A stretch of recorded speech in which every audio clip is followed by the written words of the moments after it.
Trabalhadores rurais que drenavam o lago encontraram algo suspeito.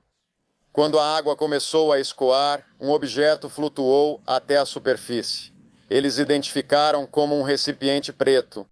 Dentro da bolsa, encontramos o corpo de Sandra Cantu.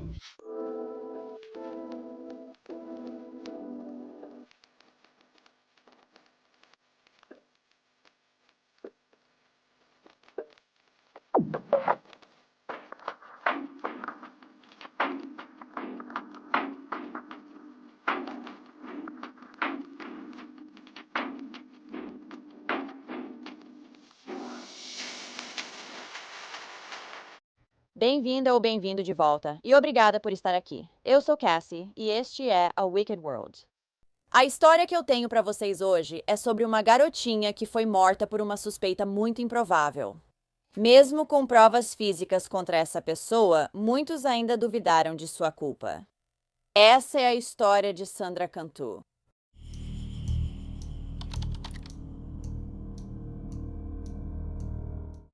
Sandra René Cantu nasceu em 8 de março de 2001, filha de Maria Chavez e Daniel Cantu. Ela tinha 3 irmãos e era aluna da escola primária Jacobson, em Tracy, Califórnia. Sandra era amigável, aventureira e adorava brincar ao ar livre. Ela também adorava fazer bolos, ginástica e dançar. Sandra, de 8 anos, morava com a mãe e 3 irmãos no parque de trailers Orchard Estate, em Tracy. Os pais dela se separaram quando ela era pequena, mas Sandra ainda falava com o pai pelo telefone quase todos os dias. No dia 27 de março de 2009, Sandra chegou em casa da escola por volta das 14 horas. Cerca de 1 hora depois, ela perguntou à mãe se podia sair para brincar com uma amiga que morava a poucas casas de distância no parque de trailers onde viviam. A mãe de Sandra, Maria, disse que tudo bem. Isso era algo que Sandra normalmente fazia todos os dias enquanto sua mãe preparava o jantar. Mas Maria mal sabia que essa seria a última vez que veria sua filha.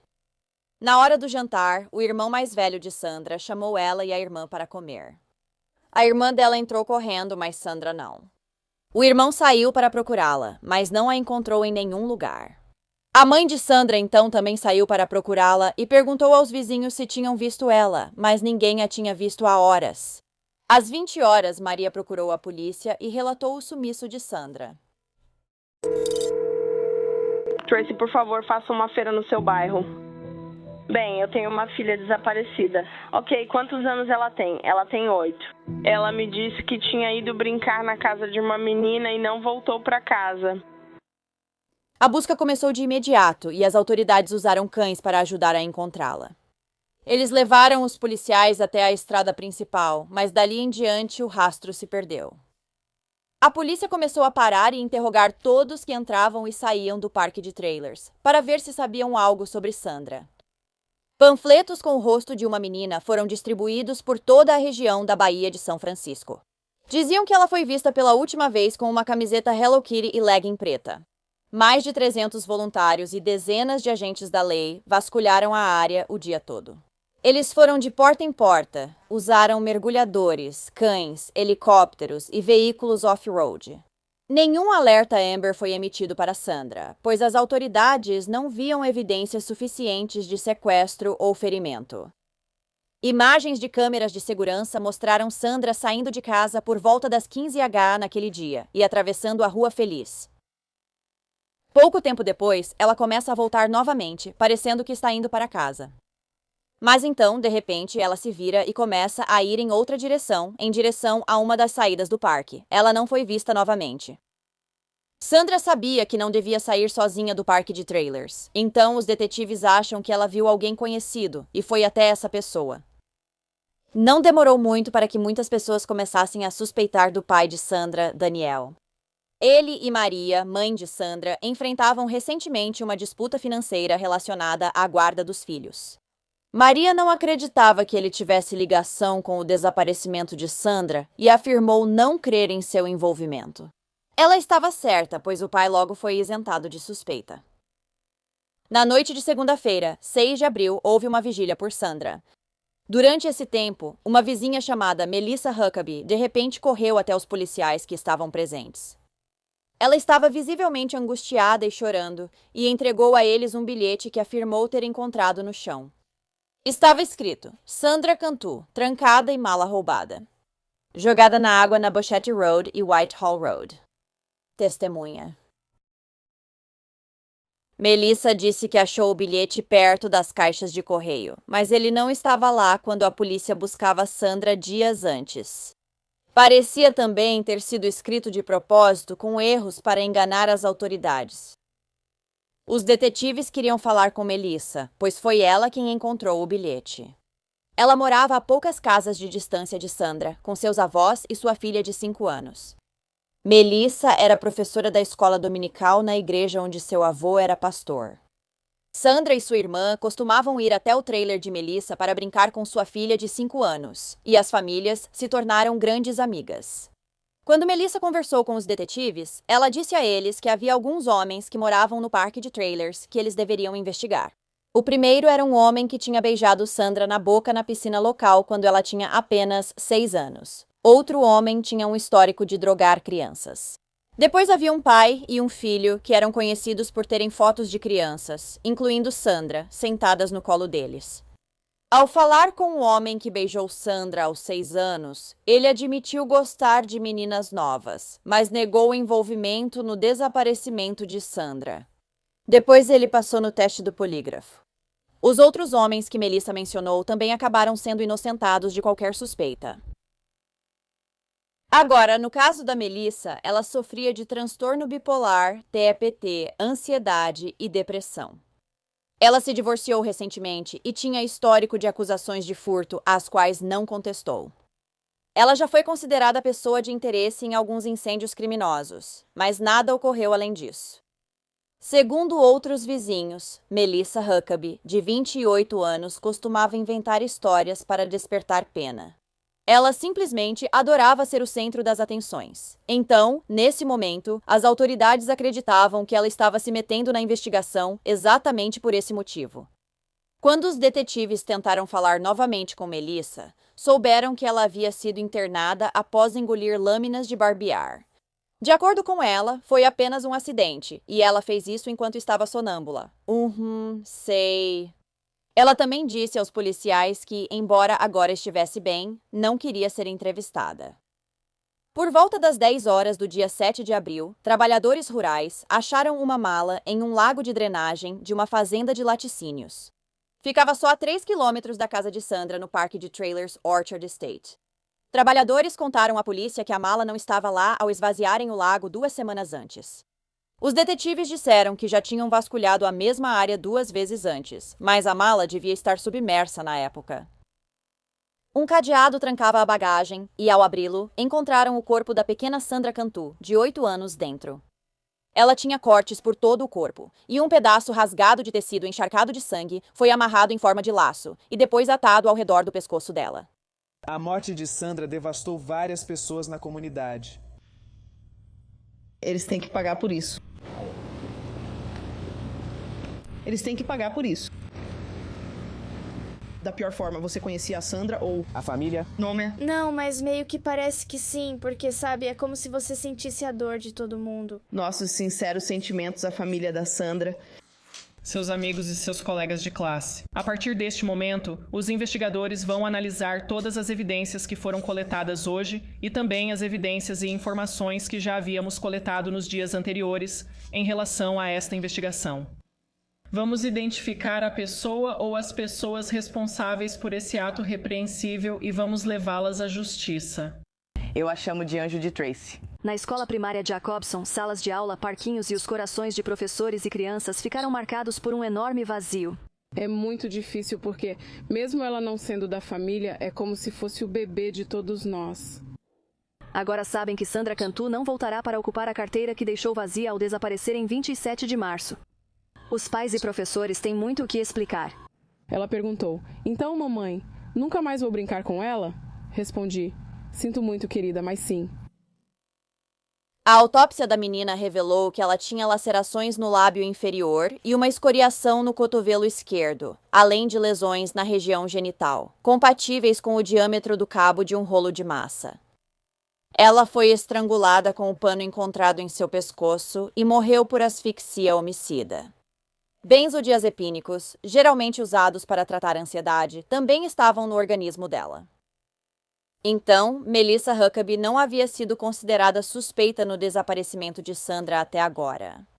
Os detetives descobriram que, no dia do desaparecimento de Sandra, Melissa enviou uma mensagem à mãe da garota dizendo: "Avise a polícia que roubaram algo meu hoje por volta das 4 da tarde. Eu não sei se isso faz diferença ou não." Depois disso, os meios de comunicação começaram a noticiar que o item que realmente havia sido roubado era uma mala preta da Eddie Bauer, do mesmo tipo daquela em que Sandra foi encontrada. Melissa insistiu que ela havia sido roubada de sua garagem praticamente no mesmo horário em que Sandra desapareceu. Mas a polícia disse que ela havia dado declarações contraditórias sobre essa mala e que nunca chegou a registrar o desaparecimento dela. Curiosamente, o bilhete que Melissa encontrou durante a vigília de Sandra também dizia "mala roubada" e não apenas mala. E por que o assassino decidiria incluir isso e se incriminar por um segundo crime? Essa não era a única prova da polícia contra Melissa. Um homem também se apresentou e disse que tinha visto Melissa em seu carro perto do lago no dia em que a garota desapareceu. O homem afirmou que quando se aproximou dela, Melissa parecia apressada e saiu correndo, dizendo que só precisava fazer xixi.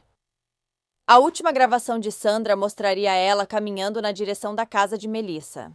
6 minutos depois, Melissa foi vista indo até seu carro, estacionado em frente à casa de Sandra. Ela então entra no carro e dirige na direção oposta, voltando para sua residência. Mais ou menos na mesma hora, Melissa ligou para o gerente do parque de trailers e informou a ele que sua mala havia sido roubada.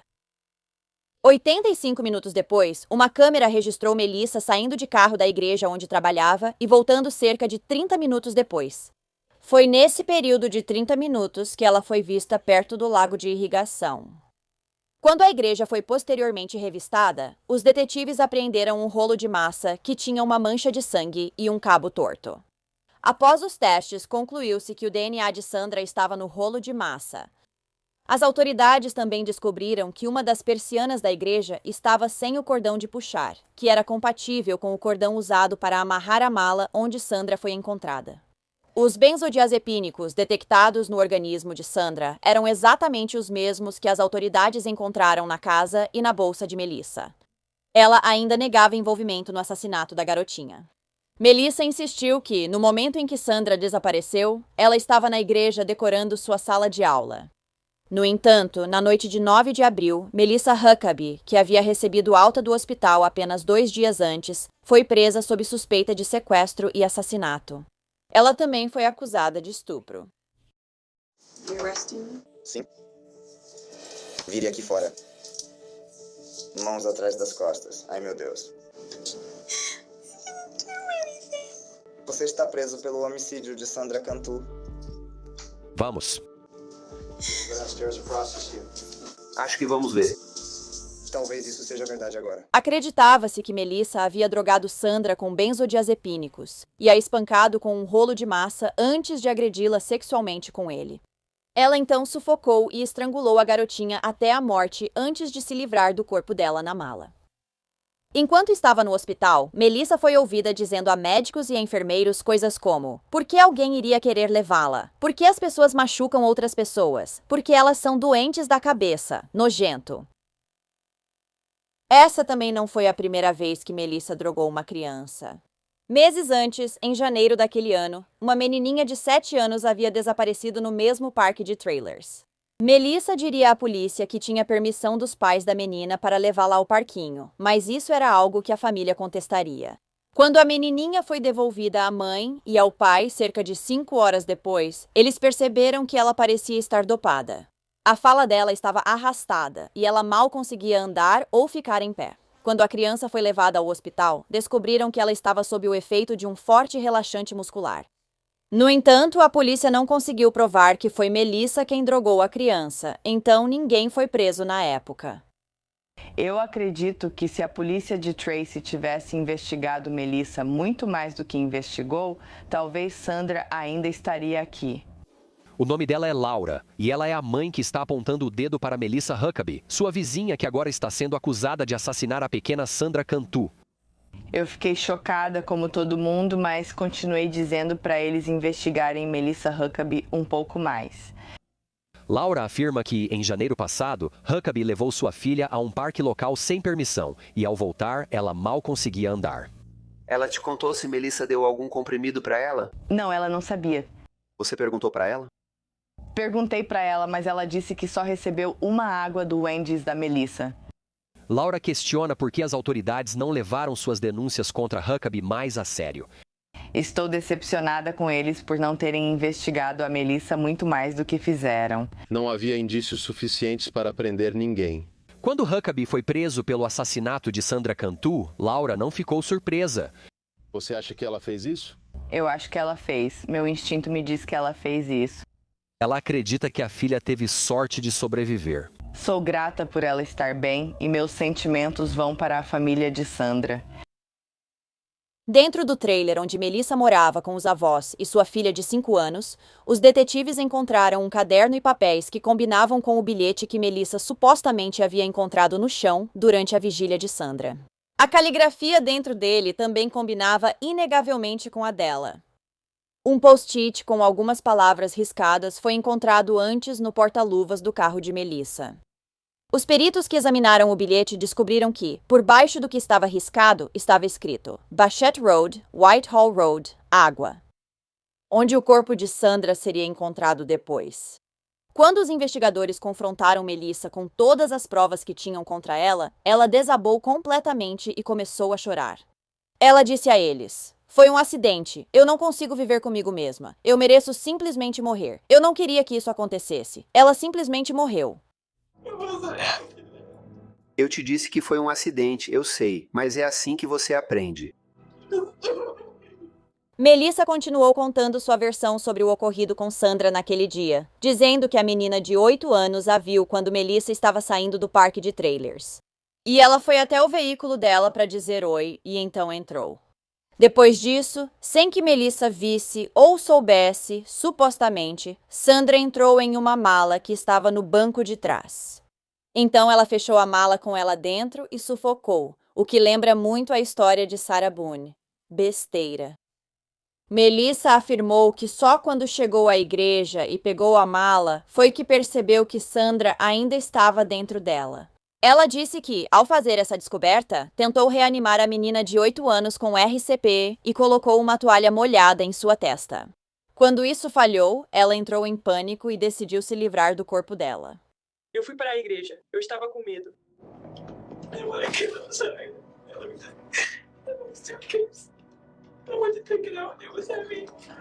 Ela estava lá dentro. Ela não estava respirando nem nada. Como ela estava? Ela parecia pálida. Ai, meu Deus. Eu achei que ela estava bem. Eu entrei em pânico. Então, o que aconteceu? Eu tentei acordá-la e ela não acordava. Mas eu não sabia o que mais fazer.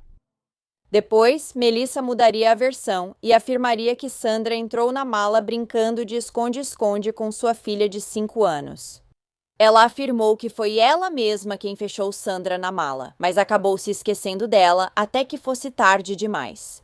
Mesmo após a confissão, a família de Melissa ainda tinha dificuldade em acreditar que ela era capaz de tais atrocidades. Eles a descreveram como uma mãe sempre amorosa e dedicada à filha de 5 anos. O ex-marido de Melissa, John, também falou publicamente e disse que ela sofria de depressão há muito tempo, além de ter problemas com sua autoimagem, com a forma como se via. John declarou: "Minha reação inicial foi de completo choque e incredulidade. Não é algo que você queira imaginar que alguém seja capaz de fazer, muito menos alguém que você conhecia e que é a mãe do seu filho." Ele também disse que não quer que sua filha cresça com esse tipo de legado pela frente. Em maio de 2010, Melissa, de 29 anos, aceitou um acordo judicial, no qual se declarou culpada de homicídio em 1º grau e sequestro. A acusação de agressão sexual contra ela foi retirada pelo acordo. Melissa foi condenada à prisão perpétua sem liberdade condicional. Uma patologista forense testemunharia que a morte de Sandra não foi algo que aconteceu no calor do momento e que Melissa demonstrou uma mente calma e calculista ao cometer o crime. Na audiência de sentença, Melissa falou e negou ter abusado sexualmente de Sandra. Ela também disse que, embora devesse uma explicação à família da garota, ainda não conseguia entender por que fez o que fez. Ela afirmou que essa era uma pergunta com a qual lutaria pelo resto da vida. Também pediu perdão à mãe de Sandra, Maria, algo que Maria se recusou a conceder.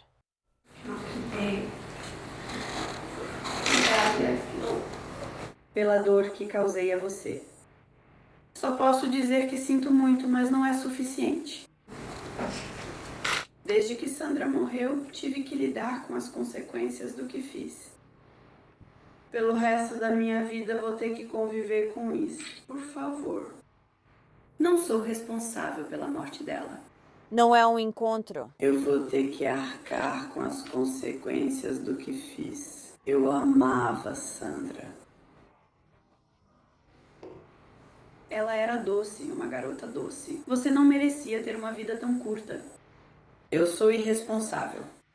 Eu tenho como de eu. Eu gostaria de pedir desculpas diretamente a você, Maria, por toda a dor que isso te causou. Eu não deveria ter tirado Sandra de você.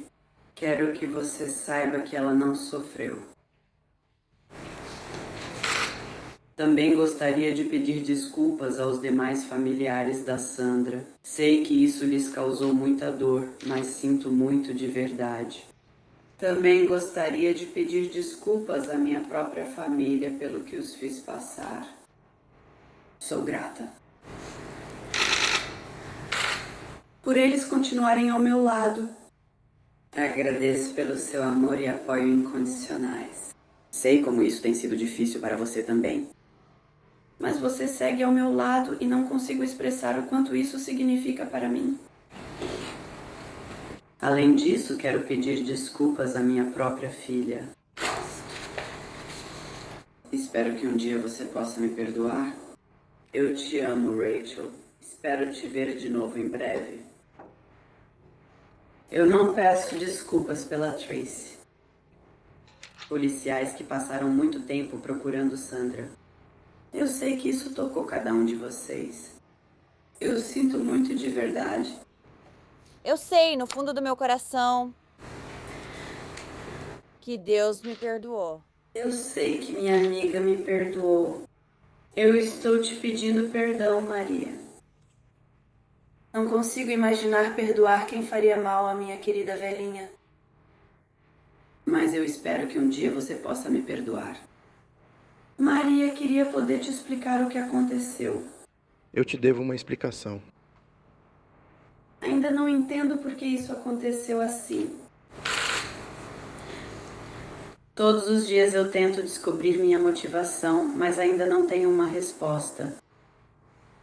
Essa é uma pergunta com a qual lutarei pelo resto da vida.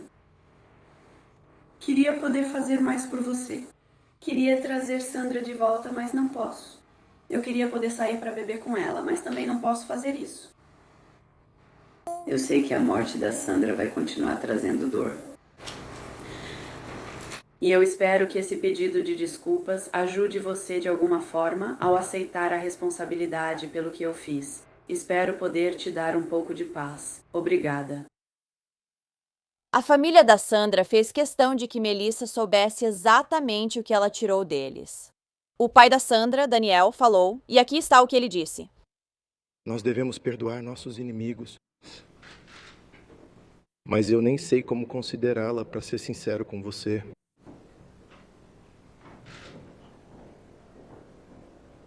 Não há nada que aconteça hoje vai mudar. Nada vai mudar. Vida. Eu não acredito nisso. No meu coração eu deveria odiar ou qualquer coisa assim. Você tirou a vida de uma garotinha inocente. E ela não fez nada, nem tem idade para decidir se quer sorvete. Eu fico em pé no meu trabalho. E nada muda, e nada vai mudar o fato, mesmo que eu chore.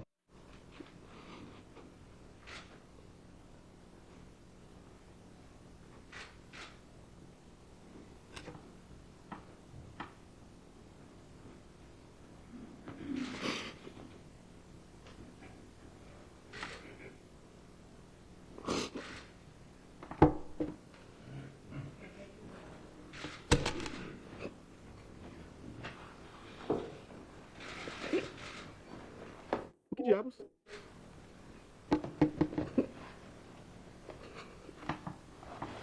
Jesus! Nada do que você faz na vida vai mudar alguma coisa.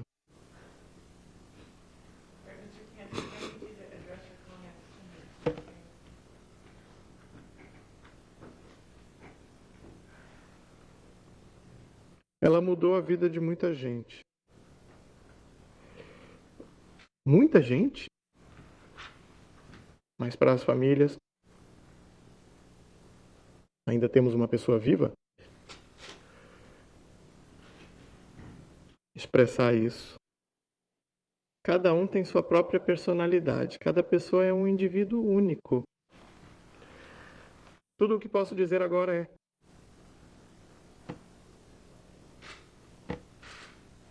arrependa-se e pense no que você fez. Me desculpe. Obrigada.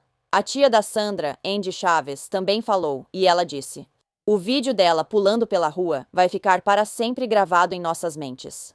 E a dor de saber que ela estava tão perto de casa e que não pudemos protegê-la da Sra. Huckabee é inimaginável. Não vamos vê-la crescer. Não vamos poder vê-la em seu primeiro dia no Fundamental 2. Não vamos poder vê-la se apaixonar, casar, ter filhos e netos. Uma cerimônia memorial privada foi realizada para Sandra Cantu em 15 de abril de 2009 e uma cerimônia pública foi realizada para ela no dia seguinte no ginásio da escola West High School, nas proximidades. Durante esse período, mais de 3.000 pessoas se reuniram para lembrar da doce garotinha que foi tirada de nós cedo demais. A comunidade de Tracy também mantém viva a memória de Sandra. A família dela criou o evento anual Tracy Celebrates Children Event em 2011 para comemorar a vida de Sandra. A escola primária de Sandra, Escola Primária Melville S. Jacobson, também dedicou um parquinho e um banco da amizade para ela. Uma música de abertura apropriada. Ela é uma garota linda. Para uma mãe que contou com família e comunidade em tempos difíceis. Sim, tem muito mais gente do que eu imaginava. Emocionada com a quantidade de apoio, Maria Chaves, mãe da pequena Sandra Cantu, de 8 anos, se viu cercada por amigos e desconhecidos, todos aqui em apoio no que teria sido o 9º aniversário do anjo de Tracy. Um dia ela disse que queria ser enfermeira quando adulta. Um sonho que tragicamente não se realizará após investigadores afirmarem que ela foi morta por sua vizinha e professora da escola dominical, Melissa Huckabee. Para muitos aqui, eles preferem não focar na dor do passado. Esta é uma celebração da vida, com certeza. É para ir além do que houve de negativo e manter o lado positivo. A força de Sandra está nesta comunidade. Cada história sobre Sandra trazia lágrimas, mas nesta noite, os familiares dizem ter encontrado força na comunidade. E conforto em saber que Sandra está em um lugar melhor e seu espírito livre de qualquer mal. Ela era feliz, ela amava a vida.